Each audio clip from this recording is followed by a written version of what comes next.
بسم الله الرحمن الرحيم. ليس البر أن تولوا وجوهكم قبل المشرق والمغرب ولكن البر من آمن بالله واليوم الآخر والملائكة والكتاب والنبيين ولكن البر من آمن بالله واليوم الآخر والملائكة والكتاب والنبيين وآتى المال على حبه ذوي القربى واليتامى والمساكين وابن السبيل والسائلين وفي الرقاب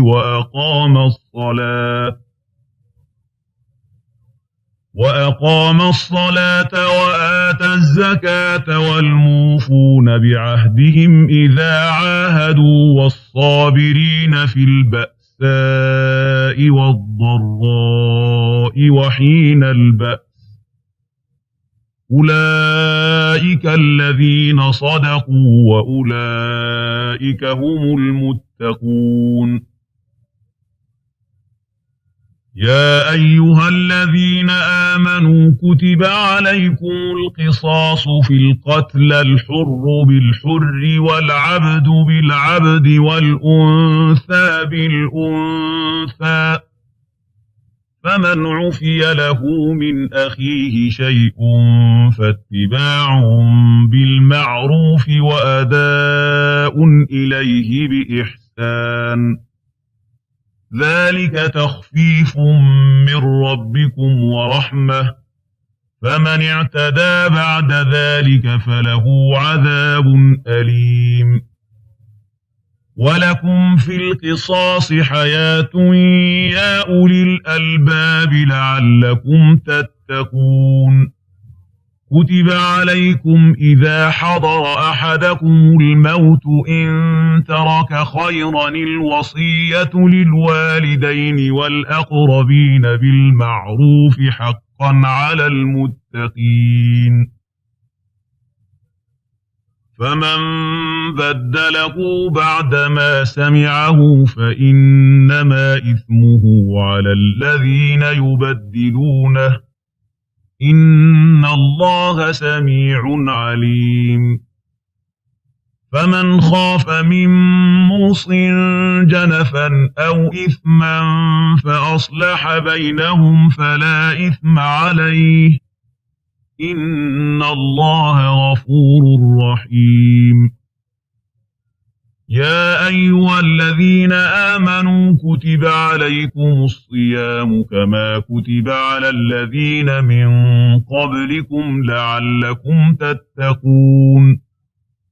أياما معدودات فمن كان منكم مريضا أو على سفر فعدة من أيام أخر وعلى الذين يطيقونه فدية طعام مسكين فمن تطوع خيرا فهو خير له وأن تصوموا خير لكم إن كنتم تعلمون.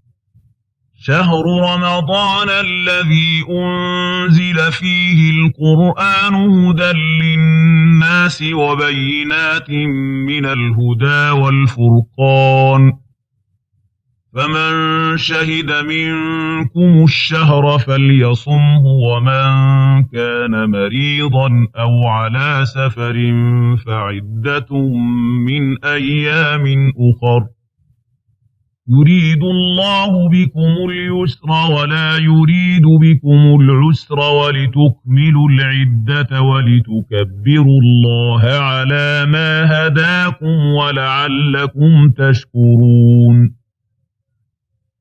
وإذا سألك عبادي عني فإني قريب أجيب دعوة الداع إذا دعاني فليستجيبوا لي وليؤمنوا بي لعلهم يرشدون.